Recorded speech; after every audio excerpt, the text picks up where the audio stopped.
বড় বড় স্বপ্ন আছে তো? এই স্বপ্ন পূরণের এক মাধ্যম, একটা তারিখ, একটা শুভক্ষণ আজকে এসেছে। তার সাক্ষী হয়ে আমরা রঘুনাথগঞ্জবাসী থাকতে চাই। অনেকটা সময় আমরা পার করে এসেছি, কিন্তু যিনি আজ এসেছেন ওনার কথা আমরা বারবার বললাম। আপনাদের কাছে রিকোয়েস্ট, আর একটি ঘন্টা আমি আর কথা বলবো না, আজকে ওনাকেই ডেকে নেবো। সব রেডি আছে? কিন্তু উনি যেন এই দিনটাকে মনে রাখতে পারেন হর্ষ উল্লাসের সাথে, এক্সাইটমেন্টের সাথে।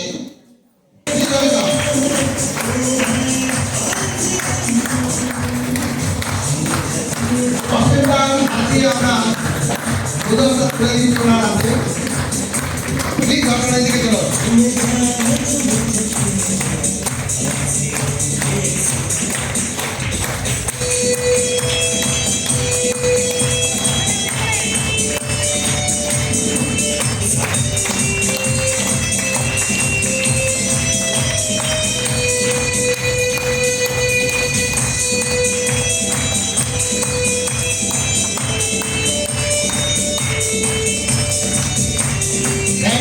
Thank you very much, please.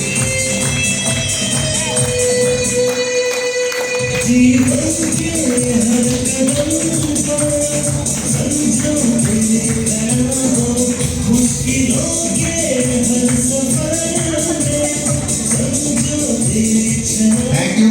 ওনার হাতে মাইক্রোফোন তুলে দেওয়ার আগে আমিও একবার আমার বোনের কাছে একটা ফটো আবেদন করলাম, প্লিজ।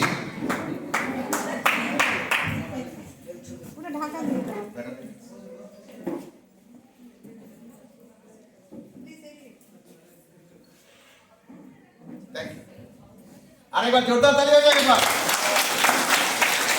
থ্যাংক ইউ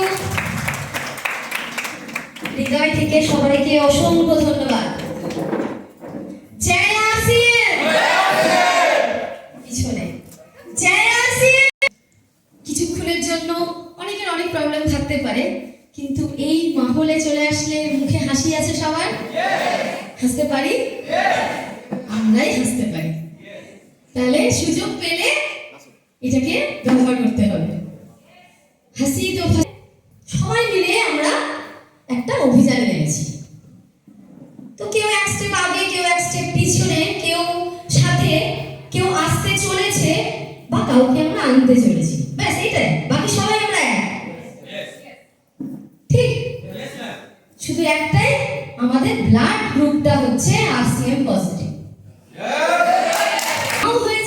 আবার বুঝতেও পারা যায়। আমি যেটা বলতে চাইছি সেটাও আপনারা বুঝতে পারবেন, আমি যেটা বোঝাতে পারছি না সেটাও আপনারা নিজ গুণে বুঝে নেবেন।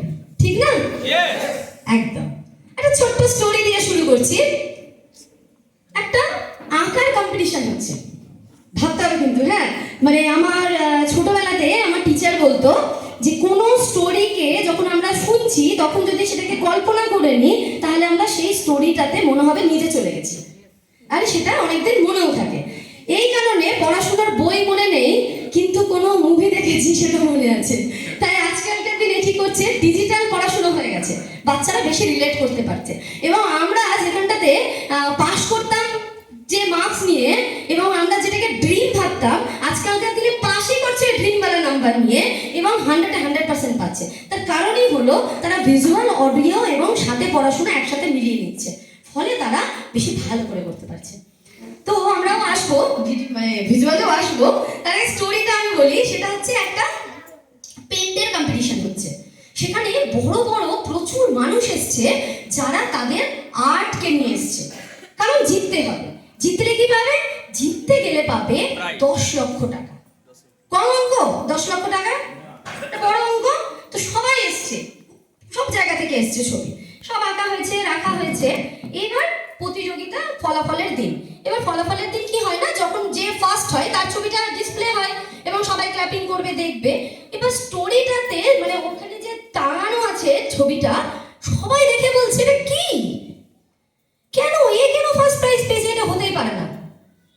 এবার তো সবাই আন্দোলন করছে যে না না, এটা নিশ্চয়ই পার্সিয়ালিটি হয়েছে, কেন এরকম হচ্ছে। হচ্ছে, এবং যে ছবিটা ফার্স্ট প্রাইজ হয়েছে সেই ছবিটাতে একটা ঝোড়ো হাওয়া এবং একটা আঁধি তুফানের ছবি সে ফার্স্ট হয়েছে।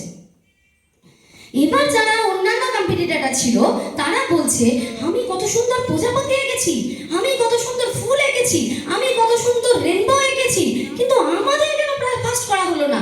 আর ঝড় আঁধি তুফান একটা নেগেটিভিটি, এটাকে কি করে ফার্স্ট করে দেওয়া হলো? সবাই কি মনে হচ্ছে ভুল হয়েছে না জাজমেন্টটা? প্রজাপতি ফার্স্ট হতে পারতো, রামধনু ফার্স্ট হতে পারতো, ফুল ফার্স্ট হতে পারতো, কিন্তু ঝড় কি করে ফার্স্ট হয়ে গেল? এবার জাজমেন্ট যারা করেছে, যে 5 জন, একটা টিম থাকে না, একজন তো জাজমেন্ট করবে না, অত বড় এত টাকার, এবার তাদেরকে ডাকা হয়েছে। বলছে না আপনারা নিশ্চয়ই টাকা খেয়েছেন, এতগুলো টাকার ব্যাপার, আপনি ওকে কেন ফার্স্ট প্রাইজ দিয়েছেন? জাজরা এসে দাঁড়িয়েছে, সবাইকে ডাকা হয়েছে। এবার বলা হচ্ছে যে ছবিটাকে আপনি অ্যানালাইসিস করুন, কি আছে ছবিতে? আরে কি আছে? পুরো তুফান, ঝড়, চারিদিকে কালো অন্ধকার, কি এটা ফার্স্ট প্রাইজ? এর সবচেয়ে লাস্ট প্রাইজ হতে গেলে এটা পুরো কেটে দাও, বাদ দিয়ে দেওয়া উচিত, এটাকে একদম নেগেটিভিটি বাদ, এটা কোনো প্রাইজ পাওয়ার যোগ্য না। ওর মধ্যে থেকে একজন বয়স্ক জাজ, উনি বলছেন ছবিটার দিকে ভালো করে দেখো, একটা ঘর দেখতে পাচ্ছ? হ্যাঁ। একটা বয়স্ক ভদ্রলোক দেখতে পাচ্ছ? হ্যাঁ, জানলার ধারে আছে। একটা ছোট্ট বাচ্চা দেখতে পাচ্ছ? হ্যাঁ, বা দাদুটার পাশে দাঁড়িয়ে আছে, হয়তো দাদু নাতনি বা নাতি কেউ হবে। বলছে হ্যাঁ। এই দুটো ভদ্রলোকের, মানে ভদ্রলোক এবং বাচ্চাটার চোখ দেখতে পাচ্ছ? ছোট বাচ্চাটার চোখটা ভয়ভীত নয়, এবং বয়স্ক মানুষটারও চোখ ভয়ভীত নয়। দুজনেই একজন ভবিষ্যতের আশার আলো দেখছে যে আঁধি তুফানের পরে আমাকে বেরিয়ে গিয়ে কাজ করতে হবে, আর একজন বয়স্ক লোক তাকে সাহায্য করছে, দাঁড়িয়ে থেকে মোটিভেশন দিচ্ছে যে ঝড় তোমার জীবনে শেষ নয়, এরপরে যখন আসবে শান্ত পরিবেশ আসবে, পৃথিবী আবার শান্ত হবে, নতুন করে জন্ম নেবে, এবং সেই উৎসাহ দুটো লোকের চোখে দেখা যাচ্ছে। এই জন্য এই ছবিটা ফার্স্ট হয়েছে, কারণে ফিউচার হয়েছে। মোনালিসা ম্যাম কেন বলবো স্টোরিটা? কি আছে, কি কেন এখানে এই মঞ্চে কেন স্টোরিটা? প্রত্যেকে এখন বাসছে 12:30, বাড়িতে কেউ অর্ধেক রান্না করে এসছে, কারো বাচ্চা খায়নি, শ্বশুর শাশুড়ি খাবে, বরকে কেউ বলে এসছে চলে আসবো 3টের মধ্যে, চিন্তা করো না মিটিংয়ে গেছি, কেউ তো ঝগড়া করেও চলে এসছে, হে ছাড়ো তো, প্রতিদিন তো করছি, একদিন রোববার মোনালিসা ম্যাম আসবে বলেছে আমি যাবো, কেউ কেউ আপলাইন বলেছে বলে এসছে। প্রত্যেকের মাথায় ওই অকালো ঝড়ের মতন অন্ধকার ভরে আছে, কিন্তু আমাদেরকে ওই ভবিষ্যতের ওই 2 জন মানুষের মতন ফিউচারটাকে দেখতে হবে, যে আজকে এখানে যখন আছি তাহলে আমি বর্তমানে থাকি। আঁধি তুফান চারিদিকে চলছে, কিন্তু আমার মধ্যে কি চলছে সেটা ডিসাইড করবে কে? আমি নিজে। এখানেও যদি বসে ভাবি আমার রান্নাঘরের গ্যাসটা বন্ধ করে আসিনি, তাহলে তো আমি সেমিনারে দিতে পারবো না, আমাকে মালদা ছুটতে হবে 1 ঘন্টা যেতে হবে, তা আবার গ্যাস বন্ধ করে আস্তে আস্তে শেষ বললে হবে না? গ্যাস চলছে তো চলুক, উপর আলাদা ছেড়ে দিতে হবে কিছু কিছু। তো এখন এখানে যখন আছি তা আমরা প্রেজেন্টে থাকবো। কেন? একটা কথা আছে, পাস্ট যেটা চলে গেছে সেটা হচ্ছে ওয়েস্ট পেপার, কিছু করার নেই, আপনি কিচ্ছু পাস্টকে কোনোভাবে আপনি পরিবর্তন করতে পারবেন না, ওয়েস্ট, খারাপ পেপার। প্রেজেন্ট যেটা আছে সেটা নিউজ পেপার। কেন?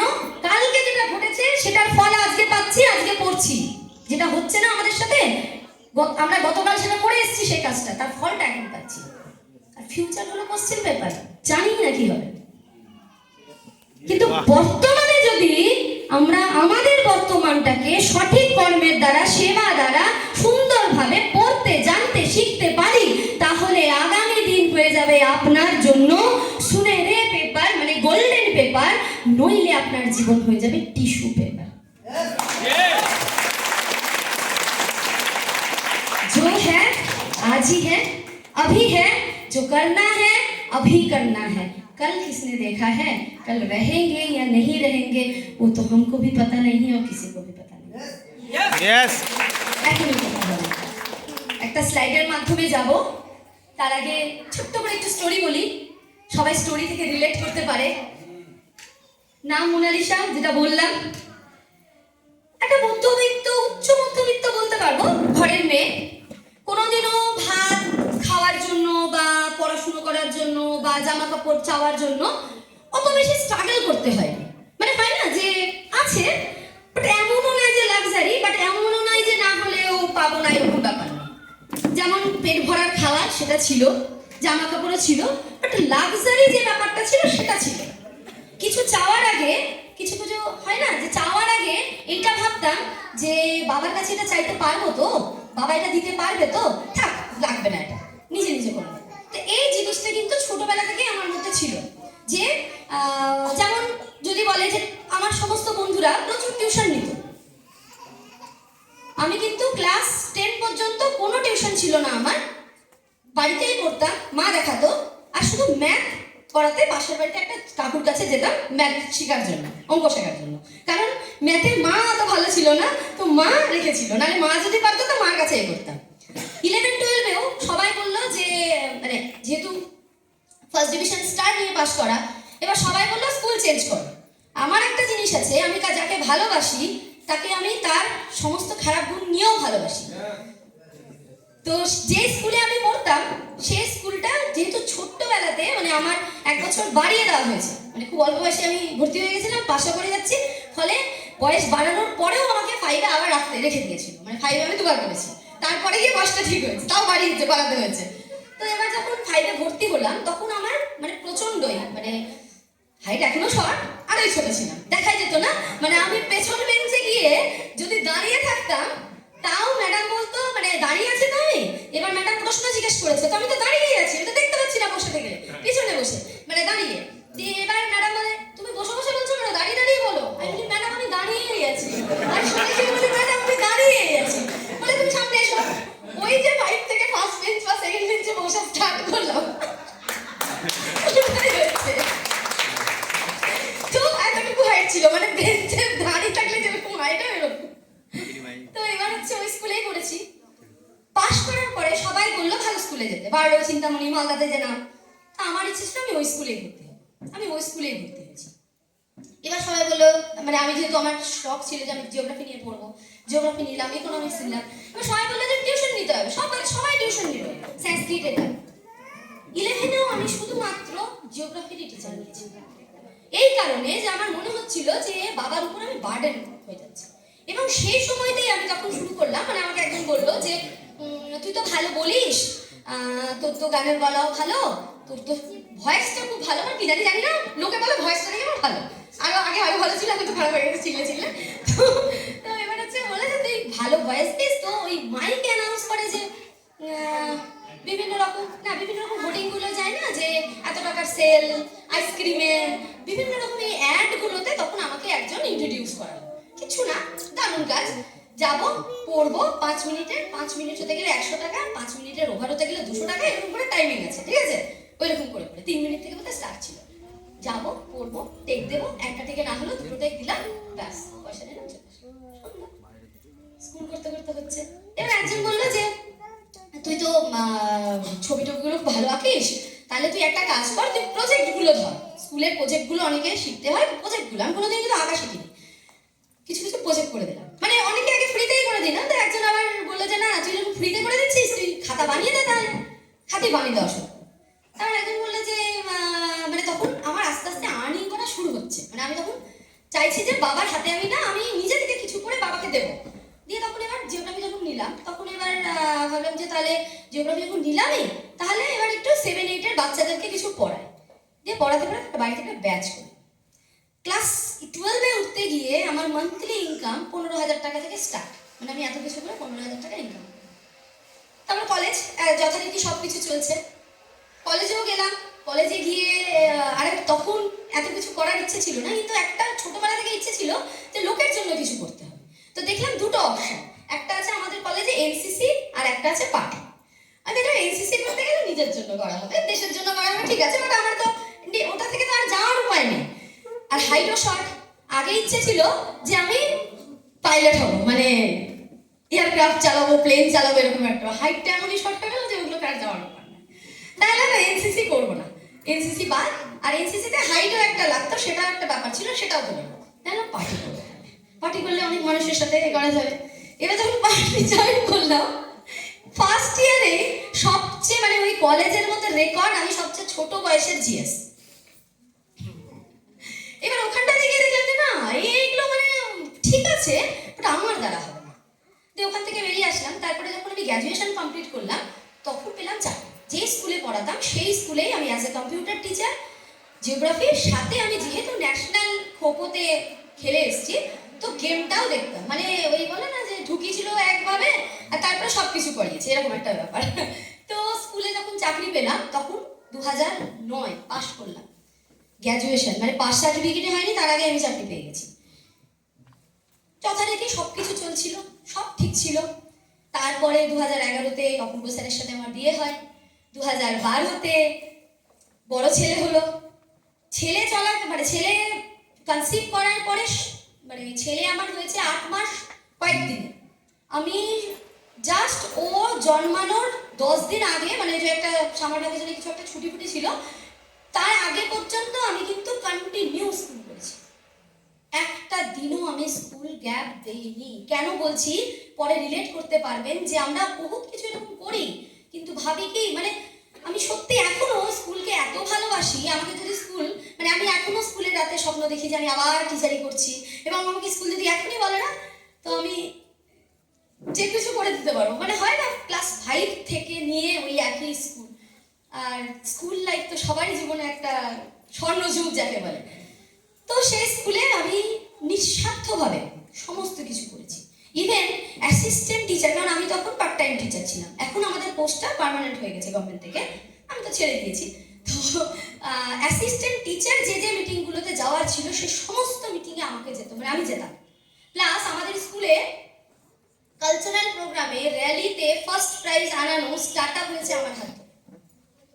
খোখোর চ্যাম্পিয়নশিপ আমরা নিয়ে এসেছিলাম, তারপর মাঝখানে আবার বন্ধ হয়ে গেছিল, আবার স্টার্ট। এই চলছিল সবকিছু ঠিক। তার মধ্যে আমাদের বাড়ি হলো, আমার সেকেন্ড বেবি যখন আসার সময় সবকিছু একদম নর্মাল, মানে যাকে বলে আপনার নাম আছে, পয়সাও আছে, টাইমও আছে, লোকে রেসপেক্ট করে, একটা মানুষ যা চায় ছোট্ট। আমি এটা বলছি না যে গোটা ভারতবর্ষ আমাকে চেনে, কিন্তু আমার এই মালদা শহরে আমাদের সবাই এক বাক্যে চেনে, এইরকম একটা পরিচিতি ছিল। সেই জায়গাটাতে যখন ছোট ছেলে হওয়ার সময় 2017 সালে শুরুর দিকে জাস্ট কনসিভ করে আমার এমন মেডিকেল কন্ডিশন হলো যে ডাক্তার বলল বেড রেস্ট না হলে হয় বাচ্চাটাকে তাহলে মারার জন্য রেডি থাকবো, মানে বাচ্চাটা কনসিভ মানে মিসক্যারেজ হয়ে যাবে, আর না হলে মা তো এমনি তখন আমার ওয়েট 37 কিলো 38 কিলো এরকম রোগা, মানে মা চলে যাবে, এরকম একটা ব্যাপার। এবার আমার বর বললো যে কি করবে, আমার মতে তোমাকে সবাই চেনে, তুমি ছাড়ার পরে আবার তুমি গিয়ে আমি করবে অ্যাপ্লাই করবে, তো তুমি পেয়ে যাবে, অন্যান্য স্কুলে পেয়ে যাবে। তো তুমি যদি মনে করো যে কনসিভ বাচ্চাটাকে রাখবে তাহলে তুমি রেস্ট করো। আমি এক দ্বিধাতে রেজিগনেশন লেটার স্কুলে দিয়ে দিলাম। কিন্তু দেওয়ার আগে মানে ভেবে রেখেছিলাম, রেজিগনেশন নিয়ে গেছিলাম পকেটে করে, কিন্তু একটা চেক করতে গেলাম। এত স্কুলটাকে দিয়েছি 2009 থেকে নিয়ে 17 নোটে সপ্তাহে। আমি শুধু বললাম যে আমার 6 মাস ছুটি লাগবে, কারণ 6 থেকে মানে এদিকে হয়ে গেছে, আমি একটু ম্যানেজ করে নেবো, বাকি তো ছুটি থাকবে, দুর্গাপূজার ছুটিতে হয়ে যাবে। আমি বললাম এই জাস্ট কনসিভ, আমি একবার মানে বেবি হয়ে যাওয়ার পরে আমি আর একদিনও ছুটি নেবো না। কেননা বড় বেবির সময়তে আমি যেহেতু আমার বাপের বাড়ির পাশে, আমি বাচ্চাটাকে রেখে আসতাম, 2টো পিরিয়ড করে বাচ্চাটাকে খাইয়ে 4 নম্বর পিরিয়ডটা আবার এসে করতাম, আবার টিফিন পিরিয়ডে মানে টিফিনটাকে কমপ্লিট করে 5 নম্বর পিরিয়ড করে আবার আমি যেতাম বাচ্চাটাকে খাইয়ে বা খাবারটা রেখে, কারণ আমার বাচ্চা 6 মাস পর্যন্ত বেস্ট ফিডের উপরেই ছিল, যা সবারই বাচ্চা থাকে। তাহলে এতটা স্ট্রাগল আমি করেছি শুধু স্কুলটাকে মেনটেন করার জন্য যে আমি ছুটি নেব। আমাকে স্কুল একটাই কথা বললো, রেজিগনেশন দিয়ে দাও, আর না হলে স্কুল করো। এটাই হয় আমাদের সাথে। একবার যে জায়গায় আপনি মনে করছেন, না না আমি নিজে থেকে বলছি, যে জায়গায় মনে করছি যে আমাকে ছাড়া চলবে না, সেই জায়গা থেকে একবার সরে যান, একদিনের বেশি 2 দিন আপনার অভাব কেউ বোধ করবে না। কিন্তু সেটাকেই আমরা এমন করে নিচ্ছি যে আমাদের ফিউচারটাকে আমরা রেডি করতে পারছি। কি করতাম, আজকে স্কুলে আসলে এটা সানডেতে স্যার বললেন, হৃদয় স্যার বললেন আজকে কোন একটা এক্সাম হচ্ছে, নিশ্চয়ই আমার স্কুলের এক্সাম হচ্ছে, আমি সেমিনারে আসতে পারতাম? আমাকে কারো পারমিশন নিয়ে আসতে হতো। আজকে আরসিএম এমন একটা শক্তি দিয়েছে যে আমাকে হচ্ছে পারমিশন কাউকে নিতে হয় না, আমরা নিজেই নিজের মর্জির মালিক। আজকে আমি স্কুল যদি করতাম, আমি স্কুলের চাকরিকে শিক্ষকতাকে আমি ছোট করছি না। শিক্ষকতায় শিক্ষকই হলো ভবিষ্যৎ প্রজন্মকে তৈরি করার। কিন্তু সবাই যদি ওই লাইনে হাঁটে তাহলে তো না, নিজের দায়িত্বটাকে নিজেকে বুঝতে হবে। সবাই তো টিচার হবে না, সবাই তো ডাক্তার হবে না, সবাই তো আর সায়েন্টিস্ট হবে না, কিন্তু সবাই আরসিএম এর ডিস্ট্রিবিউটর হতে পারবে। আমি বলতে চাইছি না যে লিডার হবে, ডিস্ট্রিবিউটর সবাই হতে পারবে। আমরা এখানটাতে ব্যারিয়ার করে দিচ্ছি। আজকে ওই স্কুলে যদি থাকতাম আমি, তাহলে ওই স্কুলে আমি কত বেতন পেতাম? হাইয়েস্ট যদি হেডমিস্ট্রেসও হয়ে যেতাম, তাহলে আমি 1 লাখ টাকা পেতাম ট্যাক্স দেওয়ার পরে, খুব বেশি হলে। এখানটাতে হাইয়েস্ট ইনকাম 25 লক্ষ টাকা পার মান্থ।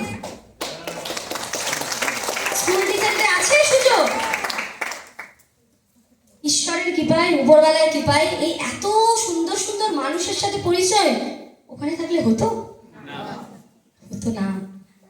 এই সিস্টেমে আছে। যখন স্কুলটা ছেড়ে দিলাম, যা হয় আবার তো স্কুলে জয়েন করবো, অন্য স্কুলে জয়েন করবো। তখন এত ভিজন টিজন ছিল না, কিছুই ছিল না, জানতাম না। বেবি হওয়ার সময়তে যেহেতু বেড রেস্টে থাকার, তো ফলে কি হলো, ওই সময়টাতে হয় না যে থাকতে হবে সাবধানে, এটা খেতে হবে ওটা খেতে হবে, একটা লোকের কেয়ারিং, মেয়েটা অসুস্থ, এর একটা ব্যাপার ছিল কেয়ারিং। তো চলে গেল। যে সেপ্টেম্বরে ফুচকা হলো ছোট অমিয়, হওয়ার পরে 1 মাস 1.5 মাস তো যা হয়, ছোট বাচ্চা একদম মানে এই করতেই চলে। তারপর একটু একটা বাচ্চা যেহেতু বড় আছে, ছোটটার বেলাতে একটু কমই অসুবিধা হয়, কারণ তখন আমরা এক্সপিরিয়েন্স হয়ে গেছি না, তখন একটু কম অসুবিধা। কিন্তু যখন এই গ্রীষ্মের ছুটি মানে দুর্গাপূজার ছুটিটা চলে গেল, তারপরে দুর্গাপূজা মানে আমার ছেলে হয়েছে প্রথমার দিন, দুর্গাপূজারই প্রথমার দিন হয়েছে, ফার্স্ট ডেতে। তো তারপরে দুর্গাপূজার ছুটি হয়ে গেল, বাচ্চা তখন তো ছেলে ছিল, বড় ছিল বাড়িতে, ও সরকারি চাকরি করে, ও বাড়িতে ছিল ছুটিতে। যখন অফিস চলে গেল আর বড় ছেলে যখন স্কুলে চলে গেল, এইবার আমার মনে হচ্ছে যে তো আমি তো কতদিন পর বাড়িতে বসে আছি।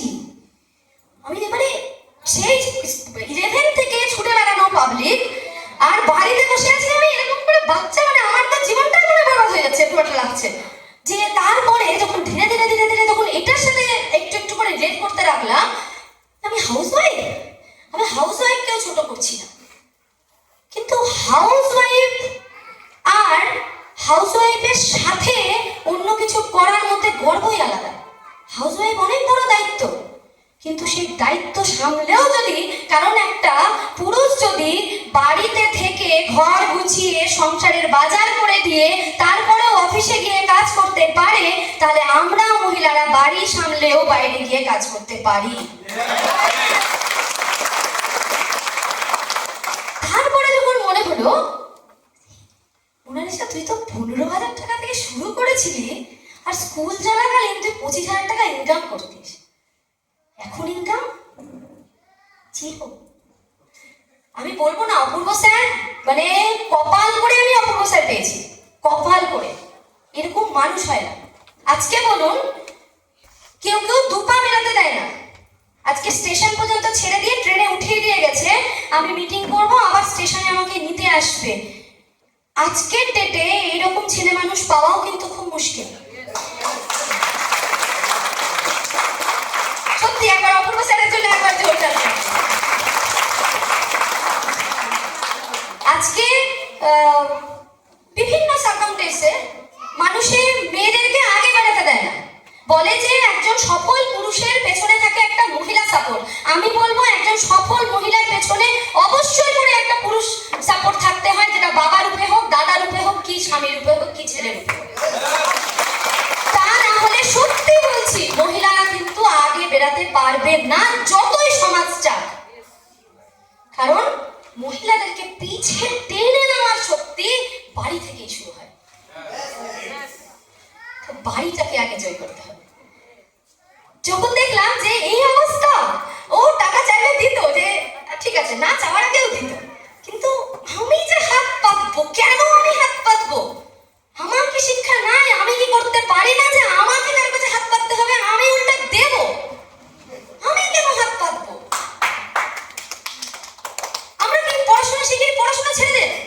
এতটা আজকে যদি চোখটা বন্ধ করে দিই, আমার জন্য কটা চোখের জল পড়বে সেটাও তো ডিসাইড করবো আমি না। সে আমার ভালো কাজ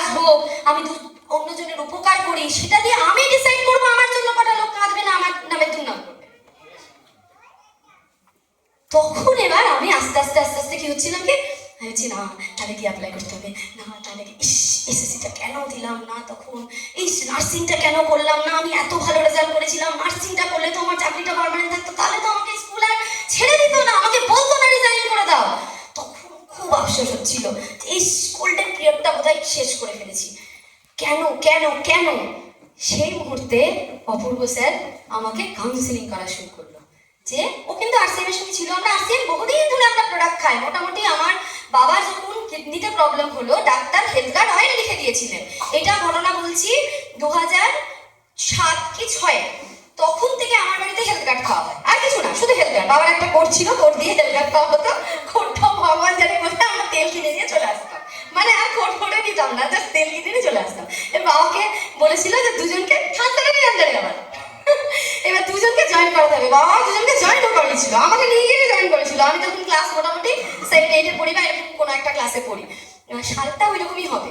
তো এবার প্রোডাক্ট খাই, প্রোডাক্ট সম্বন্ধে আমরা ওয়েল অ্যান্ড গুড, সব কিছু ভালো প্রোডাক্ট তখনও বিয়ের পরেও, এবং আমার বড় হচ্ছে কিন্তু টোটাল আরসিএমের প্রোডাক্ট মানে আমাদের এই বাড়িতে হয়। এবার ও তখন বললো যে তোমাকে বরং একটা তুমি এই কেরিয়ারটা নাও যেটা তুমি ঘরে বসে করতে পারবে। এবার যে মেয়ে মানুষের মাথা বড় বোঝা, তুমি বুঝবে, বোঝানোর দরকার নাই, তুমি বেশি বোঝো না, আমি বেশি বুঝি, আমি বেশি বুঝি, আমার দরকার নাই, তুমি করো, আমি প্রোডাক্ট ভালো লাগছে আমি প্রোডাক্ট খাবো, আমি কাউকে জানবো না, আমি এই তো জাস্ট আমার 6 মাস বাচ্চাটা বড় হবে আর আমি গিয়ে স্কুলে চাকরি করবো, আমার কোনো দরকার নেই, লোককে আমি বলতে পারবো না বাবু, তোমার যদি কিছু বলার থাকে তুমি আমাকে বলো, আরো 2টা প্রোডাক্ট খাওয়ার থাকে তুমি আমাকে বলো, আমি বাড়িতে ব্যবহার করছি, আমি খাচ্ছি, হ্যাঁ খুব বেশি হলে আমি মাকে দিতে পারবো।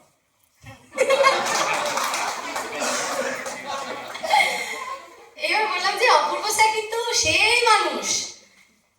এইবার অপূর্ব স্যার আমাকে কি বললো, তখন আরসিএমে জয়েনিং হয়ে গেছে, মানে এই ঘটনা এটা বলছি আমরা 2018 এপ্রিল মাসে জয়েনিং হয়েছে, ছেলের অন্নপ্রাশন হয়েছে, 6 মাস হয়ে গেছে। রিঙ্কু স্যারের সাথে আমার বর নিজে গিয়ে যেচে রিঙ্কু স্যারের কাছে ওয়েটিং পিরিয়ড রেখে তারপরে কিন্তু আমাদের জয়েনিং হয়েছে। স্যার কিন্তু আমাদের পরীক্ষা নিয়েছিল, মানে অপূর্ব স্যার, এবং 2 মাস 3 মাস অপূর্বকে দাঁড় করিয়ে রেখে তারপরে আমাদের জয়েনিং হয়। এবং আমাদের যখন জয়েনিং হয় তখন দাদার সাথে আমার পরিচয় হয়। এবার ও আমাকে একটাই বললো, ঠিক আছে তোমাকে কিচ্ছু করতে হবে না, তুমি বাচ্চাটাকে খাইয়ে দাইয়ে নিয়ে, আমার তো অফিস, আমি তো সেমিনারে যেতে পারবো না, তো তুমি বরং মিটিং গুলোতে গিয়ে লিখে লিখে নিয়ে আসবে, আমি বাড়িতে এসে শুনবো তুমি কি শিখেছো, আর হচ্ছে মানে কি কি কি শিখেছো বলেনি, কি কি আজকে হয়েছে ওইটা আমাকে বলবে। টিচার মানুষ, লিখতেও ভালো লাগে। আমি প্রত্যেকটা মিটিংয়ে, বাচ্চা আমার এখানে থাকতো 6 মাস, বেল্ট বাঁধা, এখানে ন্যাপি থাকতো ওই বেল্টেরই ব্যাগে, এদিকে দুধের বোতল থাকতো, গরম জলের বোতল থাকতো, আর একটা নোটপ্যাড এখানটাতে রাখতাম ওই পিছনের প্যাকেটটাতে, আর পেন, এই নিয়ে আমি মিটিংয়ে যাওয়া শুরু করলাম। আর যা হতো আমার দায়িত্ব কি, আর শুধু লিখে লিখে নিয়ে আসবে, ভালো লাগছে আমার লিখে নিয়ে আসছি। এই লিখে নিয়ে আসতে 2 মাসের মাথায় একদিন রিঙ্কু স্যার বাড়িতে আসে। নর্মালি বাড়িতে যেরকম গেস্ট আসলে আমাদের কি দায়িত্ব, মেয়েদের কি দায়িত্ব, চা দেওয়া, ব্যাস এটাই, জল দেওয়া। এবার আমি যখন চাটা দিতে যাচ্ছি ওরা কথা বলছে, দিয়ে আমাকে ডাকলেন স্যার, ইধার আইয়ে, এতটুকু। आपको मैं बहन बोल सकती हूँ, मेरा छोटी बहन नहीं है, आपको देख के मुझे लगा कि आप मेरा छोटी बहन बन सकते हैं। हाँ बोलिए कैजुअल। और आज के दिन, वो दिन और आज के दिन, ये भाई मेरा पिता समान है, ये भाई मेरा गुरु है, और मेरे बोलते हैं ना कि लव मैरिज, फैमिली परमिशन से ही हुआ है लव मैरिज, लेकिन खुद के डिसीजन पे भी होता है ना, कुछ कुछ टाइम पे रोने का मन करता है, होता है, और बोलने का जगह नहीं है। वो जगह भी आज भाई है कि मैं पापा समझ के कुछ भी बात भाई से कर सकती हूँ। आज ये रिलेशन সেদিন দাদা বললেন যে ছোটি, পরে ছোটি, আস্তে আস্তে দাদা তখন ছোটি। আরেকটা কথা সেদিন বলেছিলেন, आप मुझे राखी बांधोगे? बोले हाँ, मेरा तो कोई भाई नहीं है, আমরা 2 বোন। ঠিক আছে, তো ঠিক है রাখি के दिन आएंगे, এরকম করে কথাবার্তা হয়ে গেল। ওই দিন একটাই কথা স্যার বলেছিলেন আমাকে, छोटे और एक काम, एक तो आपके हस्बैंड आपको काम दिया है और एक भाई आपको एक काम दे रहे हैं, মানে একটা কাজ দিল তো কি কাজ? এই যত ফোন নাম্বার তো কঠিন, যত ফোন নাম্বার আছে, क्योंकि मैंने सुना ভাই দাদার কথা এরকম ছিল, মানে ওটা আরেও একজন চালাক ব্যক্তি যাকে বলে, মানে মানুষকে কিভাবে একটা মানুষকে কিভাবে তৈরি করতে হয়, এই দুটো স্টোরি থেকে আপনারা খুব ভালো রিলেট করতে পারবেন। আমরা ভাবি না যে ও কাজ করছে না, ও কাজ করছে না, এই মোনালিসা হচ্ছে তার সবচেয়ে বড় উদাহরণ, যে কাজ করছিল না, যে আরসিএফ করবেই না বলে দিয়েছিল। আর আজকে মনে হয় মানে দাদাও বারবার বলে যে অপূর্বর থেকে পজিটিভ বলে মোনালিসাই সবচেয়ে বেশি, ইভেন আমার থেকেও বোধহয় পজিটিভ মোনালিসাই সবচেয়ে বেশি। तो তার কারণ কি, দাদা সেদিন আমাকে কাজ দিল যে आप তুমি না छोटे आप क्या करिएगा, लैपटॉप में हम सुने हैं आप कंप्यूटर का टीचर थे, अब कंप्यूटर बहुत अच्छा आता है, तो साहेब अपूर्व से साहेब बोले जेहेतु बोनेर बल साहेब को तो उतना काम में बिजी रहते हैं, तो आप एक काम करिएगा, सारा फोन नंबर निकाल के सबको कॉल करिएगा, दो दिन छोड़ के टीम को कॉल करिएगा, हालचाल लीजिएगा, कौन सा सामान अच्छा लगे ये पूछिएगा।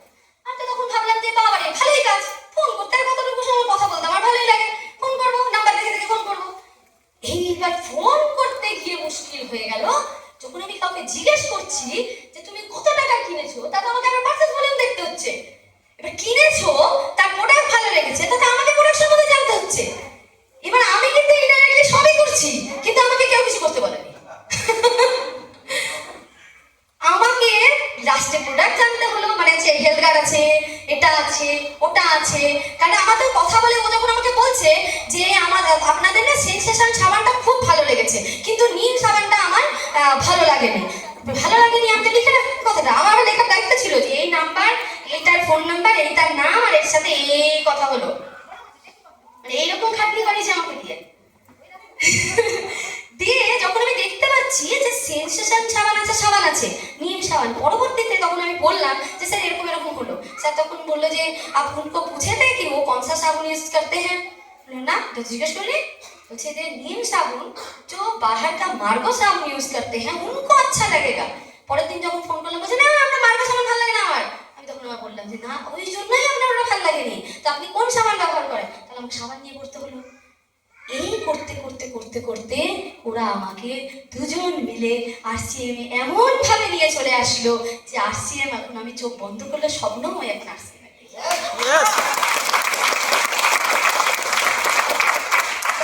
এবং এই করতে করতে ওই সময়তেই স্যার ফার্স্ট ডেতে অপূর্বকে জিজ্ঞেস করেছিল যে আপনি চান আরসিএম থেকে, এটা খুব ভাইটাল প্রশ্ন, যেটা আমরা অনেকেই অনেক ডিস্ট্রিবিউটরকে করি না।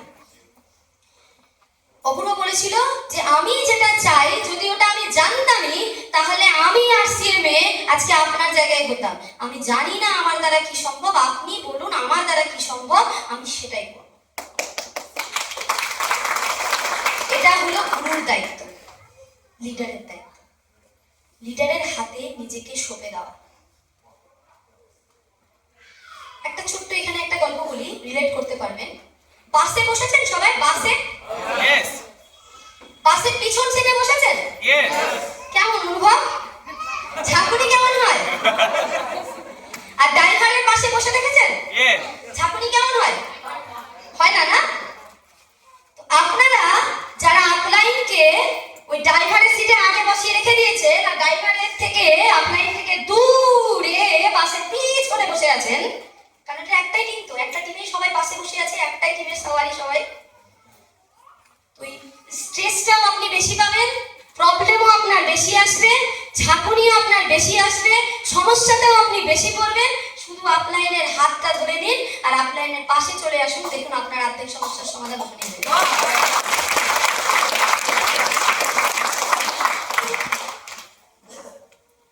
স্যার বললেন রয়্যালটি কত মাসে? 6 মাইনা। স্যারই বলেছিলেন 6 মাইনা। অপূর্ব স্যারের একটা ওয়ার্ড ছিল, খুব ভাইটাল ওয়ার্ড, যেটা আমরা নিতে পারি না। অপূর্ব স্যার বলেছিল ইয়েস স্যার। টিমের কটা জয়েনিং ছিল জানেন? যে সময় এই আলোচনা হচ্ছে মাত্র 10 জন। একজন 10 জন টিমে জয়েনিং দিয়ে 6 মাসের মধ্যে রয়্যালটি কমিট করতে পারে, এটার জন্য জিগরা থাকা দরকার।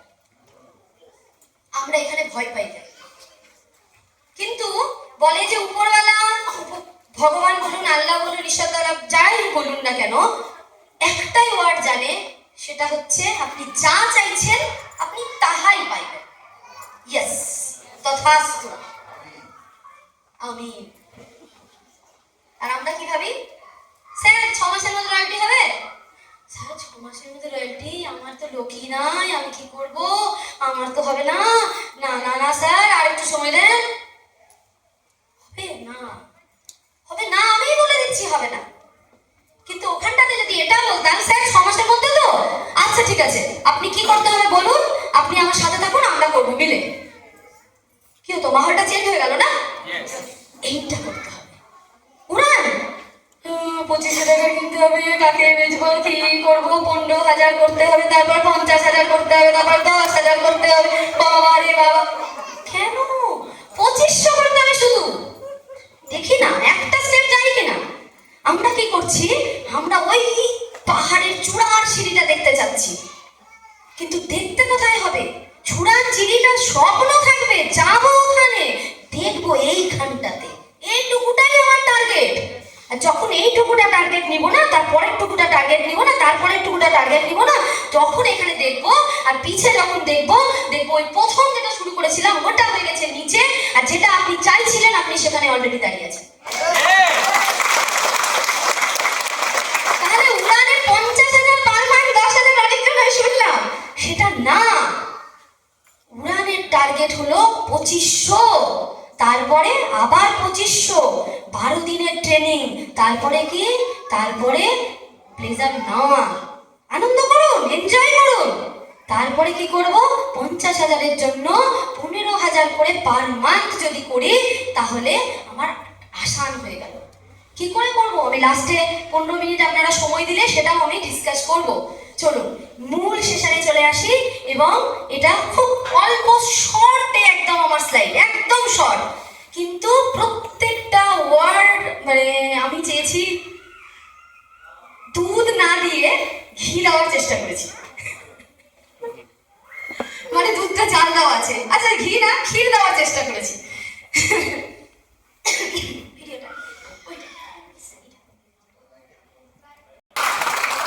উনি কে বলুন তো আমাদের, উনি কে আমাদের, উনি আমাদের বাবা, আমরা সবাই ওনার সন্তান, তো বাবার নাম সবাইকে দর্শন করতে হবে না? তো বাবার জন্য তালি বাজানো কেমন করে হবে? চমৎকার, এখানে কেমন করে তালি বাজানো হবে? স্যার বলেন, একাডেমিতেও বলেন, বারবার বলেন, যে চেয়ারকে ভালোবেসে ফেলবে নিদ্রা দেবী তার কাছে আসবেই আসবে, যে চেয়ারকে ভুলে যাবে নিদ্রা দেবী তার কাছে আর আসবে। তাই ঘুম পেলে একটু সামনে এগিয়ে বসলে আর ঘুম পাবে না, যেই আমরা কোমর ঠেকিয়ে দেবো তাহলে নিদ্রা দেবী বলছে এসো এবার আমার কোলে এসো। ঠিক আছে স্যার?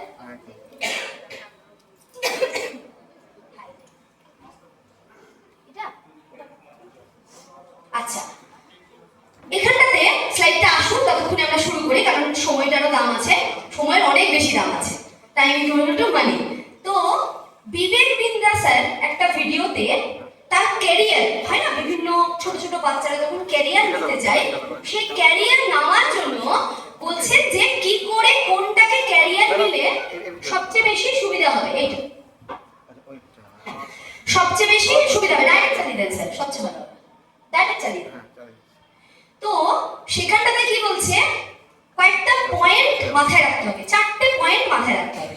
প্রথম পয়েন্ট, নো ইনকাম, স্টার্টিং এ কোনো ইনকাম আসবে না, এইটা হলো সবচেয়ে ভালো ক্যারিয়ারের ফার্স্ট পয়েন্ট। আমরা মানি? আমরা মানি না, আমরা দেখি কোনটাতে বেশি টাকা পাওয়া যাবে সেটার পিছনে দৌড়াই। 2 নম্বর, সেই কাজটা করতে গিয়ে আপনার সেলফ ডেভেলপমেন্ট হচ্ছে কিনা সেটা দেখতে হবে। সেটা দেখি, চাকরি পেয়ে গেলে কে পড়াশোনা করবে, পেয়ে গেছে পাস হয়ে গেছে, অনেক পড়াশোনা করে পেয়ে গেছে, আর দরকার নাই। 3 নম্বর, আপনি চাকরিটা পেয়েছেন এবং ওই আপনার চাকরির ফলে আপনার দ্বারা সমাজের কোনো লাভ হচ্ছে? সমাজ যা ভাই নিজের বাড়ি বলে এগুলো ফেলিওর। একটা উদাহরণ দিই, যেখানটাতে আমরা টিচার হলাম। আচ্ছা, ধরলাম আমি সরকারি চাকরি পেলাম। প্রথমে দেখবো বেতন কত, পে স্কেল কত, এটা কত, ওটা কত। তাহলে প্রথম পয়েন্টে আমরা না মানে হেরে গেছি, মানছি না। দ্বিতীয় পয়েন্টে একবার যে চাকরি পেয়ে গেল, সরকারি চাকরি, ক্লার্কই হলো, সে একবার পড়াশোনা করে পরে কি করবে? কিছু করবে না, কিন্তু সে ওই যা জানে সেটাকে খাটিয়ে খাটিয়ে খাটিয়ে খাটিয়ে 60 বছর পর্যন্ত চালাবে। রেডি? হ্যাঁ, এটা নেক্সট টাইম বিবেক বিন্দা আসবে। 3 নম্বরে ও চাকরি পেয়েছে, সমাজের কোন লাভটা হয়েছে? কিছু না। বলছে যদি এই 3টে পয়েন্টকে ঠিক করা যায়, তাহলে 4 নম্বরে আপনার কাছে আনলিমিটেড মানি আসবে। আমরা 3টে পয়েন্টে টাইটাই তো আমাদের আনলিমিটেড মানি আসে? আসে। এইখানটাতেই আমরা ক্যারিয়ার চুজ করার জন্য সবচেয়ে ভুলটা করছি। এটাকে আরসিএম সাথে রিলেট করি। আমরা আরসিএম বলা, আমরা সবকিছুকে আরসিএম এর সাথে রিলেট করি। শুরুতে ইনকাম কি হয়? অল্প 50 টাকা, 60 টাকা, 100 টাকা, 200 টাকা, 500 টাকা, 1000 টাকা, 2000 টাকা, 5000 টাকা। এটাকে ইনকাম বলবো? মজদুরি যারা করে তারাও 5000 টাকার থেকে বেশি ইনকাম করে। তাহলে শুরুতে ইনকাম নেই। বিবেকটা কি বলেছিল? শুরুতে ইনকাম নেই। আর সিএম ফার্স্ট পয়েন্টে জিতেছে। সেকেন্ড পয়েন্ট, এই যে কাজটা করছেন সেই কাজটা করতে করতে আপনার সেলফ ডেভেলপমেন্ট হবে। শুরুতে যে মানুষটা আরসিএম এ জয়েন করে আর যে মানুষটা রয়্যালটির পিলে এসে দাঁড়িয়ে থাকে, দুটো মানুষের মধ্যে তফাৎ আছে কি নাই? নিজেকে ডেভেলপ করেছে কি করেনি? সে করেছে। তাহলে সেলফ ডেভেলপমেন্ট আরসিএম এ আছে, ট্রেনিং আছে। 3 নম্বর, সোশ্যাল বেনিফিট। আপনার কৃতকর্মের দ্বারা আপনার সমাজকে আপনি কি দিচ্ছেন? সমাজকে আপনি কি দিচ্ছেন? এগুলো ঘুরে ঘুরে যাক, অসুবিধা নাই, এগুলো হয়ে গেছে, পরে ওটা বলবো আমি। নো ইনকাম, সেলফ মানে ডেভেলপ করা, আর আনলিমিটেড। 4টা পয়েন্ট বলেছি। এইবার 3 নম্বর পয়েন্টে যখন সমাজের সেবা বলছি, তাহলে একজন যখন ডিস্ট্রিবিউটার, যখন সে রয়্যালটি হচ্ছে, সে কতগুলো মানুষের ঘরে হেলথ, কতগুলো মানুষের ঘরে পার্সোনাল কি বলবো ডিজায়ার বাড়ানো, স্বপ্ন বাড়ানো এবং ইনকাম দেওয়ার পরে সে রয়্যালটি হচ্ছে। হচ্ছে কি হচ্ছে না? তাহলে সে মানে সোশ্যাল যে ডেভেলপমেন্ট, সোশ্যাল যে বন্ডিং বাড়ছে। এবং এই 3টা যদি হ্যাঁ হয়, আর বিবেক বিদ্যা স্যারকে আমরা সবাই জানি